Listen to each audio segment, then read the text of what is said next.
உன் பேரு? என்ன பண்றீங்க இங்க? விளையாண்டு இருக்கீங்களா? காலையில என்ன சாப்பிட்டீங்க? கஞ்சி. ஏன் வேற சாப்பாடு இல்லையா? உனக்கு என்ன பிடிக்கும்? சரி, காலையில என்ன பிடிக்கும்? தோசை. வேற? பூரி. எல்லாமே பிடிக்குமா? எல்லாமே சாப்பிட்றியா? அண்ணா வாங்கி தரா சாப்பிட்றியப்ப? உன் ஃப்ரெண்டு யார் இருக்காங்க? வேற யார் இருக்காங்க? இங்கே எல்லாருமே கஞ்சி தான் சாப்பிடுவாங்களா? அண்ணா வாங்கி தந்தா சாப்பிட்றியா? நீ உனக்கு என்ன வேணும்? பூரியா? வா போ.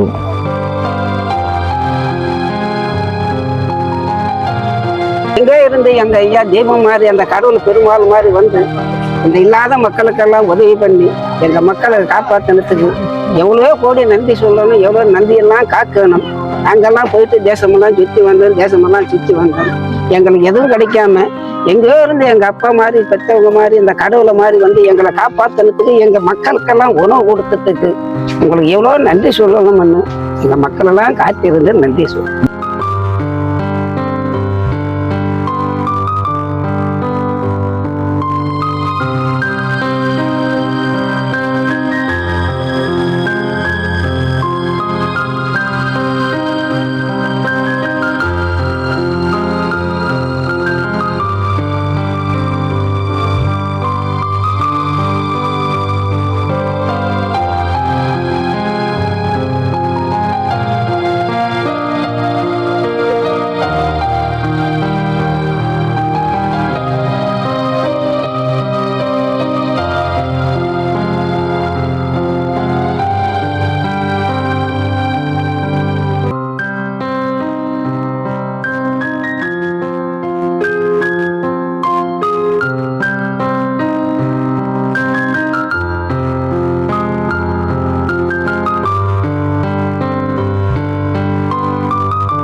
உதவிக்கடுன்னு ஒரு ஏரியாவுக்கு வந்தேன். அங்கே இருக்க மக்கள்கிட்ட வந்து கேட்டப்போ வந்து பார்த்தீங்கன்னா வேற ஒரு வேலையாக வந்தேன். அங்கே இருக்க குழந்தைங்களாம் சாப்பாடுக்கு ரொம்ப கஷ்டப்படுறாங்க, நல்ல சாப்பாடு சாப்பிட்டதில்லை அப்படின்னாங்க. அதை கேட்டு நம்ம குக்கிங் சேனலுங்கிறது குக்கிங்கில் மட்டும் சமையலை மட்டும் காமிக்கிற குக்கிங் சேனலுங்கிறத நம்ம இருக்கக்கூடாது. இந்த மாதிரி உண்மையுமே கஷ்டப்படுற மக்கள், இந்த மாதிரி கஷ்டப்படுற குழந்தைங்க அவங்க வயிறார நல்ல சாப்பாடு சாப்பிடணும் அப்படிங்கிறதுக்காக மட்டும்தான் என்னோட நோக்கம். மற்றபடி இந்த சமையல் ரெசிபியை காமிக்கிறதோ இல்லை அதை சமைச்சு காமிக்கிறதோ என்னோட நோக்கம். இந்த மாதிரி குழந்தைங்க, கஷ்டப்பட்ட குழந்தைங்க இது மாதிரி நல்லா வயிறு நிறைய சாப்பிடணும், இந்த மாதிரி பிரியாணி சாப்பிடணும், 3 நேரம் கஞ்சி தான் சாப்பிட்றாங்கிறாங்க. இந்த வயிறு நிறைய சாப்பிடணும், இந்த குழந்தைங்களுக்கு நல்ல சாப்பாடு கிடைக்கணும் அப்படிங்கிறதுக்காக மட்டும் தான் அந்த சேனலோட நோக்கமே. இதில் கிடைக்கிற திருப்தி வேற எதுலையுமே கிடைக்காது.